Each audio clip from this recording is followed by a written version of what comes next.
En 2012, los paparazzi captaron a Meg Ryan con un aspecto totalmente diferente. Su rostro estaba hinchado. Sus labios se veían más carnosos. Algo había cambiado, pero ella no decía qué. Durante años guardó silencio mientras los rumores se intensificaban. Luego llegaron los Oscar de 2025. Cuando subió al escenario con Billy Crystal, millones de espectadores se quedaron paralizados. La mujer que vieron apenas se parecía a la Meg Ryan de los 90. Los cirujanos plásticos empezaron a hacer listas de las intervenciones que creían que se había hecho. Las estimaciones fueron impactantes. ¿Qué le había pasado realmente a la querida de América? La verdad es más compleja de lo que nadie imaginaba. Meg Ryan nació el 19 de noviembre de 1961 en Fairfield, Connecticut. Su nombre completo era Margaret Mary Emily Ann Hyra. Su madre, Susan Jordan, era profesora de inglés y actuaba siempre que podía. Su padre, Harry Hyra, era profesor de matemáticas y llevaba consigo el peso de sus raíces polacas y rúnicas. Su hogar era tranquilo y sencillo. Nada ostentoso, solo libros, rutinas escolares y domingos por la mañana en St. Pius X, donde Meg y sus hermanos aprendieron el concepto de comunidad mucho antes de conocer la fama. Creció con Dana Annie y Andrew, quienes compartieron las mismas enseñanzas sobre la fe y la disciplina. Su vida transcurrió con normalidad hasta que Meg cumplió 15 años en 1976. Ese año, su madre hizo las maletas y se marchó a Nueva York para dedicarse de lleno a la actuación. La casa cambió de la noche a la mañana. Harry se convirtió en padre soltero de 4 hijos, y Meg conservó el recuerdo de ver desaparecer el coche de su madre por la calle.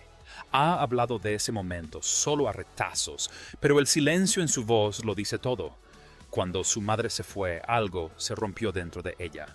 Personas cercanas a la familia comentaron que la ruptura fue repentina, casi como un portazo, sin previo aviso. Meg tenía solo 15 años, pero comprendió lo suficiente como para sentir el dolor. Rara vez hablaba del sufrimiento que le produjo aquel día. Incluso años después, cuando su madre intentó explicar su versión de los hechos en revistas y entrevistas, la distancia entre ellas persistió. Aquel suceso marcó la forma en que Meg concebía la lealtad y la confianza. Estuvo latente en el trasfondo de sus primeras decisiones. Incluso cuando Hollywood empezó a llamar a su puerta, ella siguió adelante. En la preparatoria, Bethel sorprendió a todos con su gran talento. Se graduó en 1979 y fue elegida la más linda de su clase. Ganó concursos regionales de DECA. Obtuvo el premio a la Buena Ciudadana de la DAR. Y a los 16 años ganó un concurso de belleza estatal que le permitió obtener una beca para la Universidad de Connecticut. Comenzó a estudiar periodismo antes de cambiarse a la Universidad de Nueva York. Trabajó arduamente porque las dificultades en su hogar la impulsaron a crear su propia estabilidad. Empezó a aparecer en comerciales de Burger King para costearse sus gastos. Esos breves momentos frente a la cámara se convirtieron en los primeros pasos que la llevaron a Hollywood. En 1981 estudiaba en la Universidad de Nueva York y estaba a punto de graduarse. Le faltaba un semestre, pero consiguió el papel de Betsy Montgomery en la telenovela As the World Turns. Le pagaban $550 a la semana. Para una joven actriz, esa cantidad sonaba como una tabla de salvación. Decidió dejar los estudios y dedicarse de lleno a la actuación. Más tarde contó que las ofertas de películas le llovían sin parar más rápido de lo que podía asimilarlas. Fue una decisión arriesgada en una época en la que abandonar los estudios conllevaba un riesgo real, pero su intuición no le falló. La catapultó directamente al estrellato. Por esa misma época cambió su nombre. Margaret Hyra se convirtió en Meg Ryan. Los agentes de Hollywood le dijeron que Hyra sonaba demasiado étnico y que podría limitar sus papeles. Adoptó el apellido de soltera de su abuela. Sonaba limpio y sencillo. Quedaba bien en los carteles. Funcionó. En pocos años, Meg Ryan se convirtió en un nombre que la gente asociaba con encanto y calidez. Comprendió el juego y se adaptó a él sabiendo que las pequeñas decisiones a veces abren las puertas más grandes. Su debut cinematográfico fue en 1981 con Rich and Famous, dirigida por George Cukor, en la que sería su última película. Interpretó a Debbie Blake, una joven autoestopista atrapada en la historia de una mujer mayor. Cukor exigió mucho a sus actores rodando durante 12 horas seguidas. Fue un duro comienzo para una novata, pero Meg aguantó. Puede que la película en sí no la haya convertido en una estrella, pero la puso en un auténtico plató de Hollywood y le mostró lo duro que podía ser el trabajo. También la encasilló desde muy pronto, con gente que la llamaba la inocente ingenue, incluso antes de que entendiera lo que significaba esa etiqueta. Luego llegó 1983 y la película de terror de bajo presupuesto Amityville 3D. Interpretó a Lisa y tuvo que lidiar con sangre falsa, decorados temblorosos y efectos más extraños que aterradores. La crítica destrozó su actuación. Un productor incluso la tildó de inexpresiva. La mayoría de los jóvenes actores se habrían rendido. Meg hizo todo lo contrario. Se matriculó en clases en el Instituto de Teatro Lee Strasberg. Estudió, practicó y creció. La película no impulsó su carrera, pero la experiencia la obligó a fortalecerse y mejorar, alejándola de papeles intrascendentes y encaminándola hacia algo más importante. En 1982, trabajó en una comedia de situación de la NBC llamada One of the Guys. Interpretó a Lacey, la vivaz hermana de Mickey Rooney. La serie fue cancelada tras 12 episodios. Terminó con una deuda de $5,000 y tuvo que trabajar como camarera en Manhattan. Hacía audiciones constantemente a veces para 50 pilotos al mes. Este periodo fue duro y aleccionador, pero le enseñó a mantenerse alerta y a seguir adelante. A pesar del rechazo, una habilidad que le sería muy útil más adelante. En 1986 consiguió el papel de Carol Bradshaw en Top Gun. Más de 200 actrices audicionaron, pero la química que mostró Meg con Tom Cruise impresionó a Tony Scott. Las jornadas eran largas a veces, de hasta 16 horas. Sufría mareos en los simuladores del F-14. También tuvo un enfrentamiento con Val Kilmer, a quien tachó de arrogante. Pero la película fue un gran éxito, recaudando $357 millones en todo el mundo. Ella solo tenía 24 años, ganó un sueldo millonario, pero el verdadero cambio fue la fama. De repente, su rostro se convirtió en una figura importante en Hollywood. Ese mismo año protagonizó Armado y Peligroso. Tenía grandes esperanzas, incluso usó el dinero de Top Gun para financiar la película. Pero la comedia fracasó estrepitosamente. Recaudó solo $15 millones en taquilla frente a un presupuesto de 12 millones. Rotten Tomatoes le dio un 9%. El director tuvo dificultades para trabajar con los comediantes. Candy y Levy reescribieron escenas sobre la marcha. Meg estaba decepcionada y confundida. Pensaba que Top Gun la catapultaría a la fama, pero Hollywood le recordó que nada está garantizado. En 1987 filmó Inner Space, interpretando a Lydia Maxwell. Parecía divertido, pero el trabajo con pantalla verde fue intenso. Pasó 8 semanas rodando escenas que le provocaron claustrofobia. Los equipos de efectos especiales utilizaron elementos como cebolletas para crear tejido pulmonar en miniatura. Fue extraño y agotador, pero algo real sucedió durante el rodaje. Ella y Dennis Quaid se enamoraron. Se casaron en 1991 y la película se convirtió en parte de su historia, tanto profesional como personal. Luego llegó 1988 y el thriller DOAA. Interpretó a Sidney Fuller, una estudiante atrapada en las últimas horas de un hombre envenenado. La película requería escenas gráficas de autopsia. Meg tenía 26 años y de repente se encontró cara a cara con imágenes que la conmocionaron profundamente. Más tarde, contó que necesitó terapia para lidiar con el miedo que le provocaron. La obligó a enfrentarse a pensamientos que jamás esperó tener a esa edad. El papel era oscuro, pero la ayudó a comprender sus propios límites emocionales. La famosa escena de Meg Ryan en la charcutería de Cuando Harry conoció a Sally se desarrolló de una manera casi real. Entró en la charcutería de Katz en 1989 sabiendo que tenía que fingir un orgasmo frente a un público numeroso. Y lo hizo con una leve sonrisa que ocultaba su verdadero nerviosismo.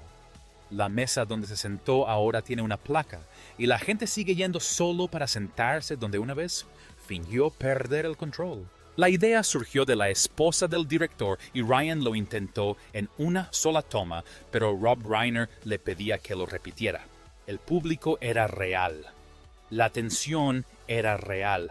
Tuvo que repetir la escena una y otra vez hasta que sonara perfecta. Incluso llegó un punto en que Rob Reiner se puso delante de ella y le enseñó a fingir una escena así, lo que hizo reír tanto a Billy Crystal, que luego bromeó diciendo que el gran Joe Young se habría sentido orgulloso. Lo mejor fue aquella famosa frase: «Quiero lo mismo que ella», que un comensal le sirvió tras verla pedirlo.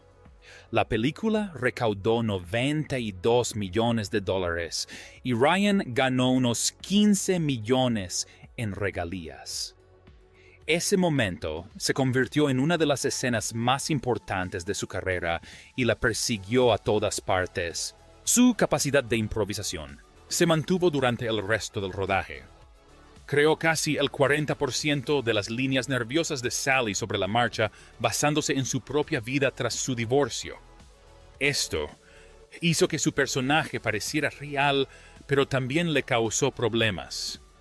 A Billy Crystal también le encantaba improvisar, y a veces sus chistes interrumpían justo lo que ella estaba haciendo. Un día, él la molestó por su risa fingida, y ella se marchó del plató temblando de frustración.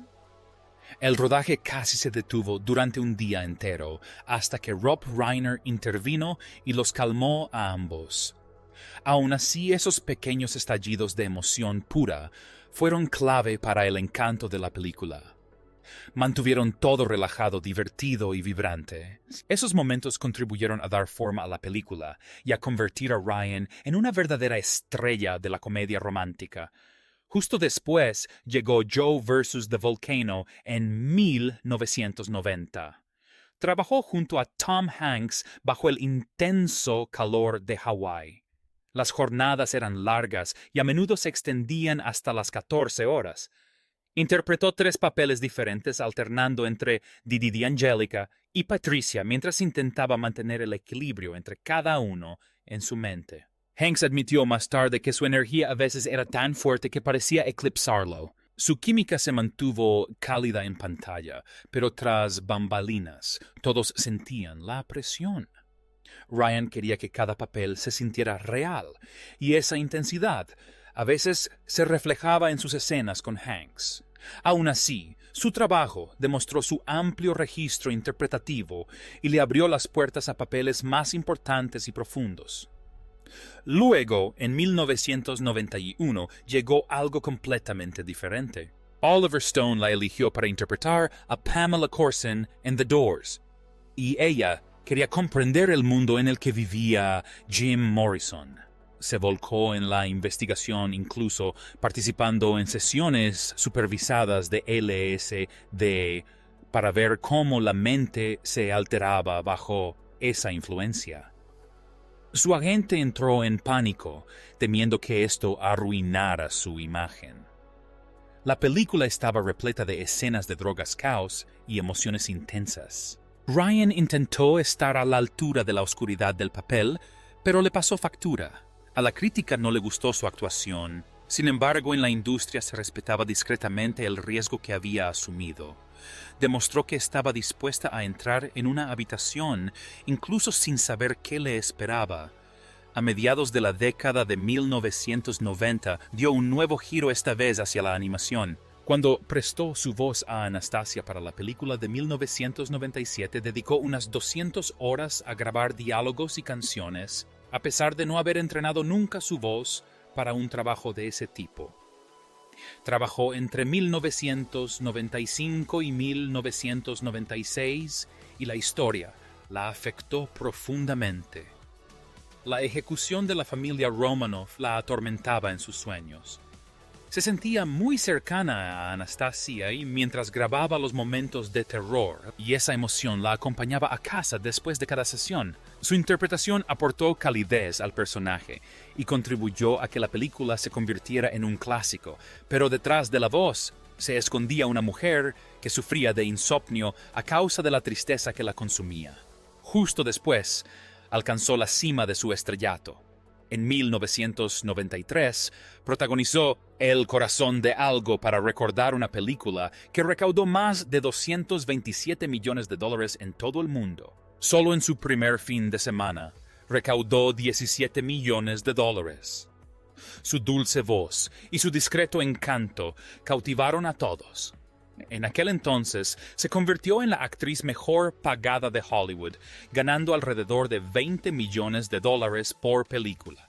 Pero mientras el mundo la adoraba, ella atravesaba dificultades.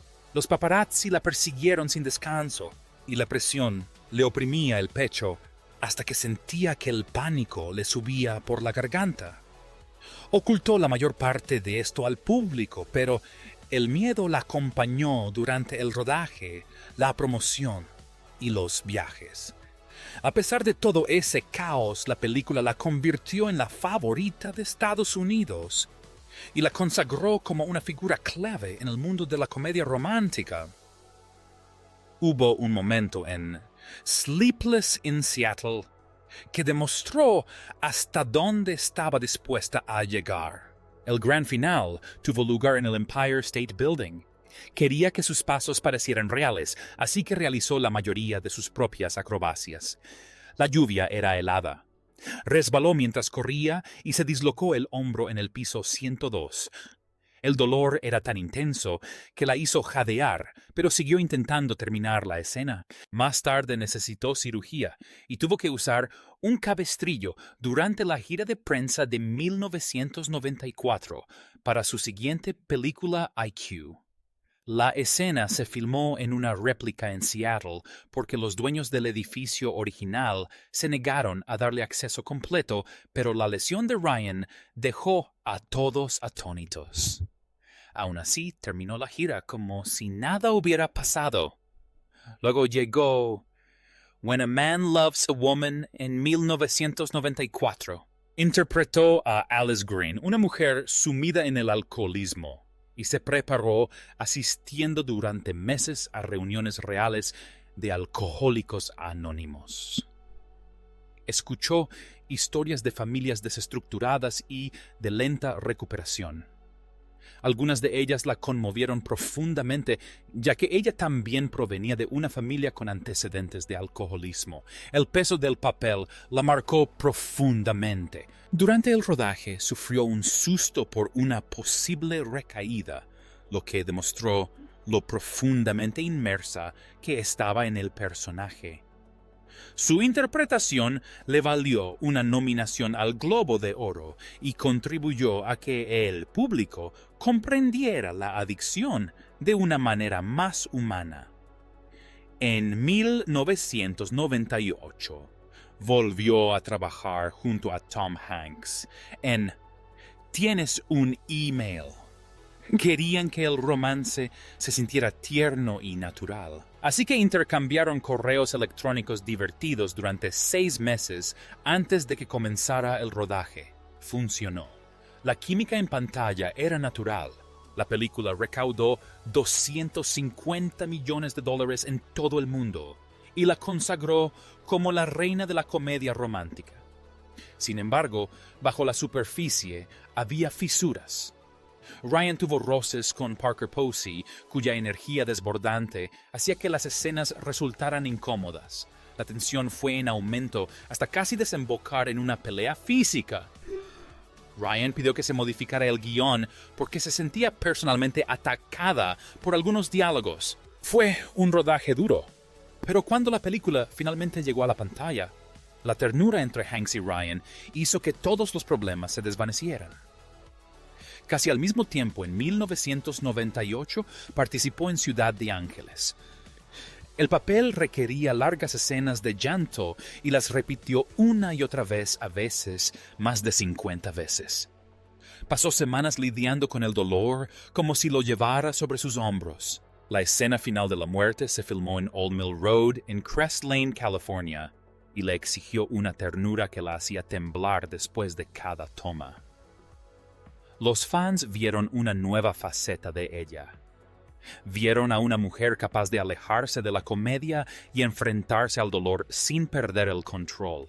Su vida personal parecía idílica durante esos años, pero a puerta cerrada todo se desmoronaba. Se casó con Dennis Quaid el 14 de febrero de 1991 en París. Se habían conocido en el programa Inner Space en 1988 y salieron durante 2 años. La boda fue mágica, con vestidos blancos smokines y el luminoso paisaje parisino de fondo. Hollywood los apodó la pareja de oro. Pero apenas unos meses después, las grietas se abrieron. Quaid había ingresado en rehabilitación antes de la boda y llevaba años luchando contra la adicción a la cocaína. Sus recaídas eran frecuentes y violentas. En 1998 lo encontraron inconsciente en su casa, lo que obligó a una intervención que dejó a todos conmocionados. La oscuridad de la adicción se cernía silenciosamente sobre su hogar, y Ryan cargaba con un peso mucho mayor del que nadie imaginaba.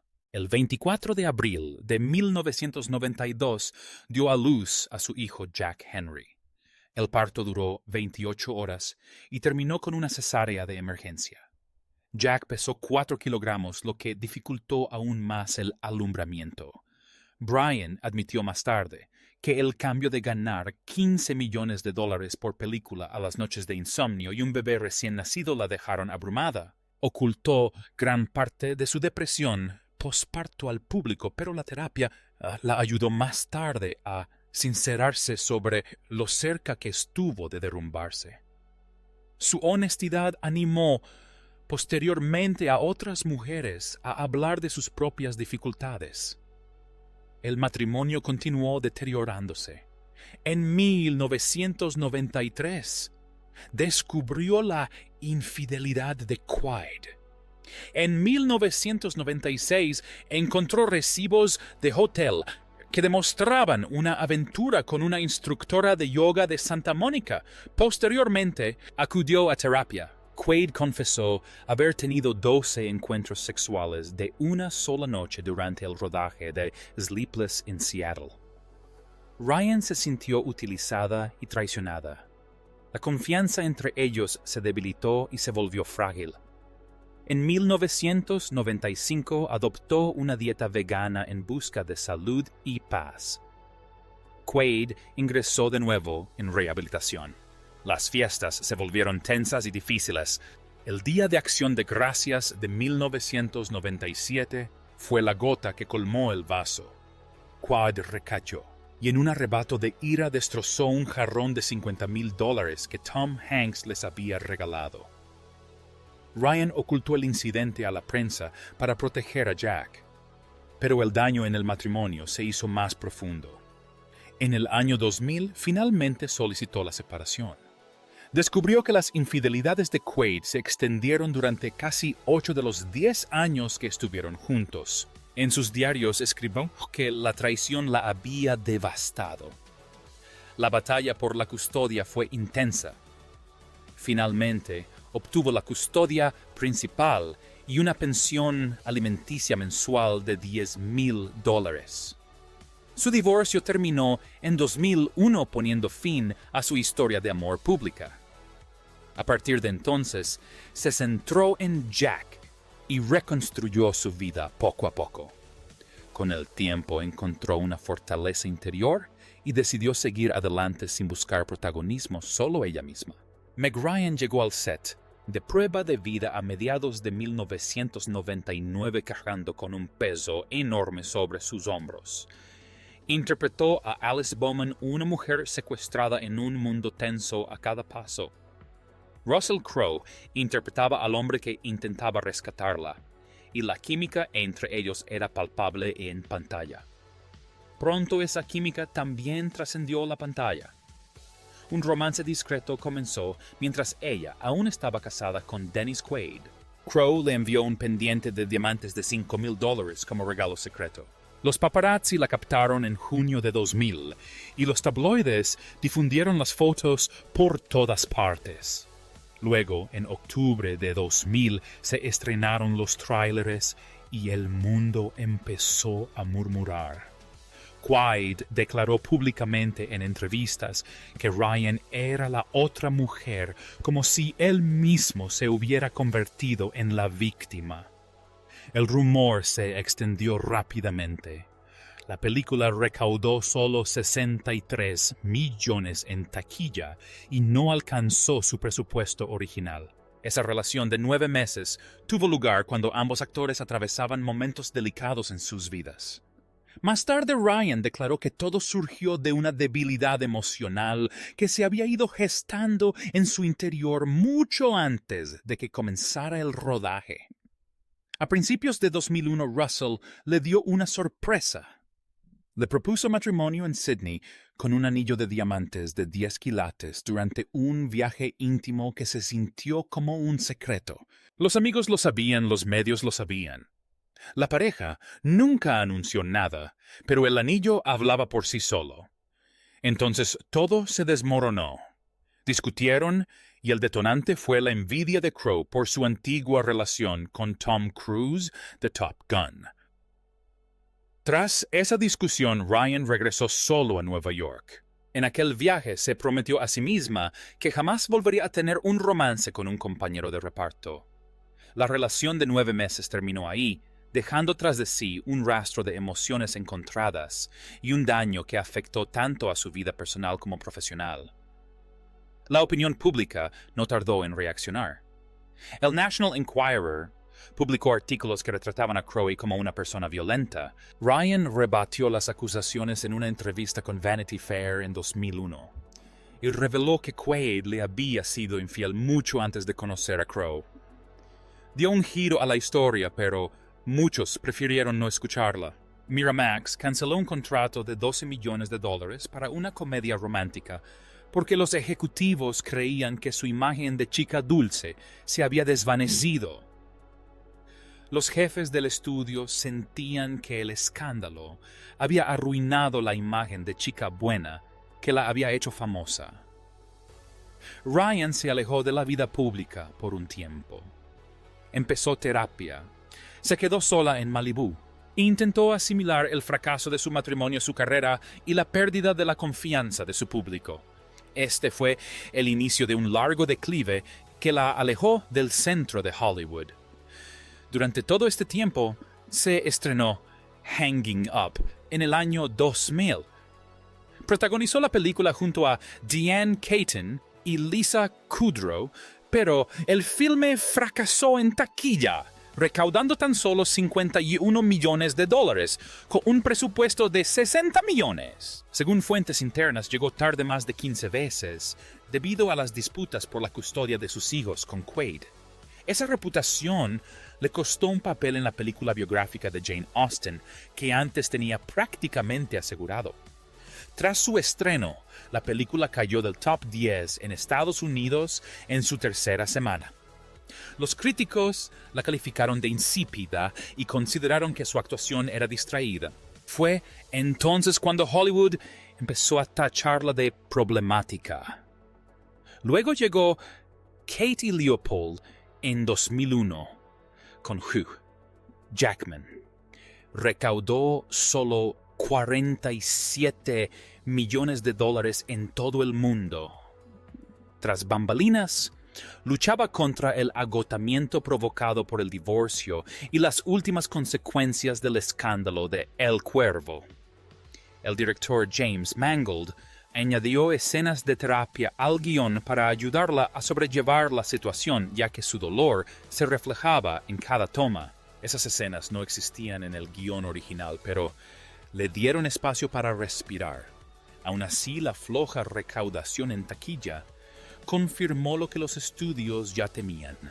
Su encanto se estaba desvaneciendo del alcance del público y las grietas eran demasiado evidentes para ocultarlas. Entonces, sorprendió a todos con su película de 2003. Era cruda y estaba llena de escenas íntimas con Mark Ruffalo. Quería liberarse de los papeles de chica dulce en los que se había visto atrapada.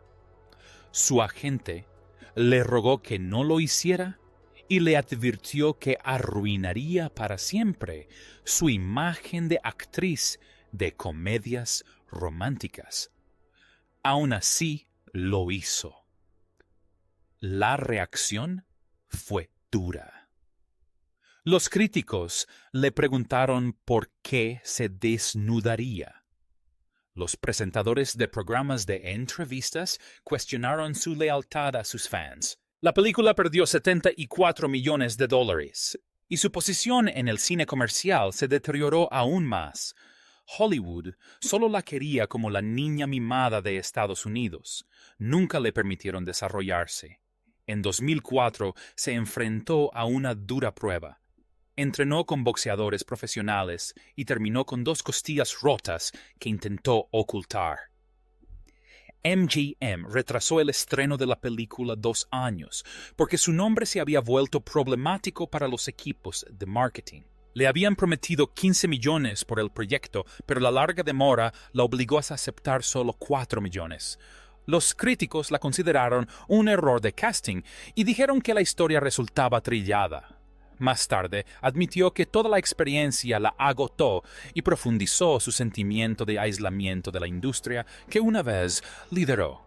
En 2008 se le presentó otra oportunidad con la película The Women. Ella la dirigió y protagonizó, pero la película fracasó, recaudando solo $26 millones en Estados Unidos y 50 millones a nivel mundial.